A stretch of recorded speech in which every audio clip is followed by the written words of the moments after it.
So how did me and Brandi meet? We actually met in 2008. I was living at my buddy Jesse's house. He gave me a place to stay basically. I was, I think, a sandwich artist at that point, and I was in college at PCC for commercial interior design. I wanted to do hotels, nightclubs, and restaurants. So I was focusing on school.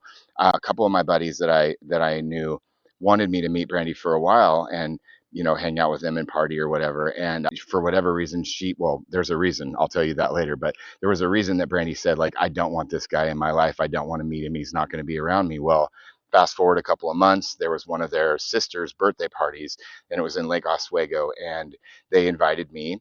And, again, Brandi didn't really want to meet me, but I don't know that they really cared. I wasn't at her house. And so I showed up at this party. And the first thing I did was I saw this sick ass fucking BMW in the parking lot, and I was like, damn, that is a sick ride. And as soon as I walked in, full Marty Mar mode, like always, got to make an entrance. I was like, who, what motherfucker's driving that sick BMW out there? And lo and behold, it was Miss Brandi. And so that was the first introduction to her. And I think it was probably 10 minutes into that conversation of meeting her that she was like, you are going to be my new best friend. And girl was not fucking lying, right? She definitely made it a point to be in my life. And I don't know that we've spent more than 7 days apart since 2008. So it wasn't shortly after that I was literally telling the person that didn't want to meet me. We were at this party, and she was kind of jealous or for whatever reason, and she was like, I was like, I'm never going to be with you, right? Like, I'm never going to be with you. And so that's really truly how we met. We met then, and we immediately started hanging out almost every day. She would come to my house in Tanasbourne, and she was living with my buddy Michael lived with her, I would say.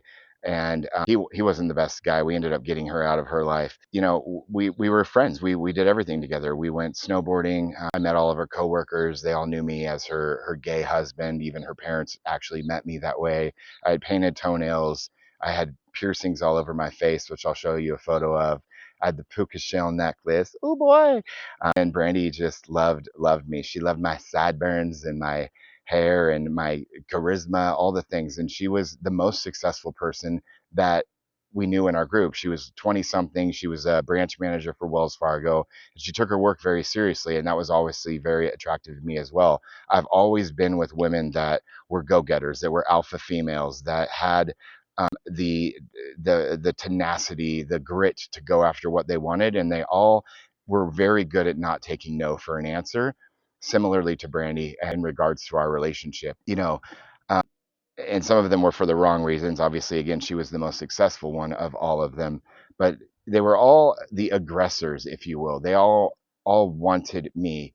And I think even, in a relationship with a man today, if I ever go there, I'm not somebody that really approaches things. I'm not the aggressor or the alpha in any way. And but that also had me taken advantage a lot of in my life. And Brandy was the first woman that I met that, as I said before, I was honest about who I was with and fully accepted that, right? And so coming from somebody who I was never enough for any of my previous girlfriends, two of them actually slept with my dad, which obviously can hurt your ego, right?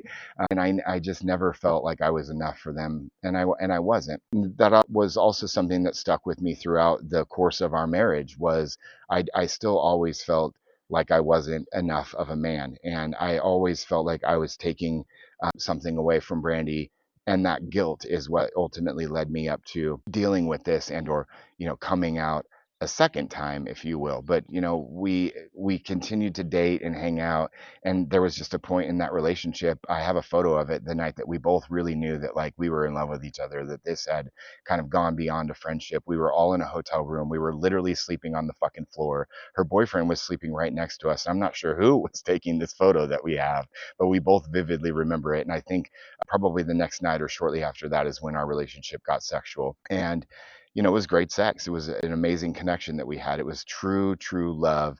It was the feeling of unconditional love, and that can drive you to be attracted to somebody. I was always attracted to beautiful women. But what got me off, or what made me be able to be sexual with them, was a feeling, right? I can't just, I could never just go like have a fling with a woman or a man, really, for that matter. I have to be really connected to you and almost wanting to serve you, wanting to do that for you. And so I would say I'm considerate in that. I'm a considerate lover.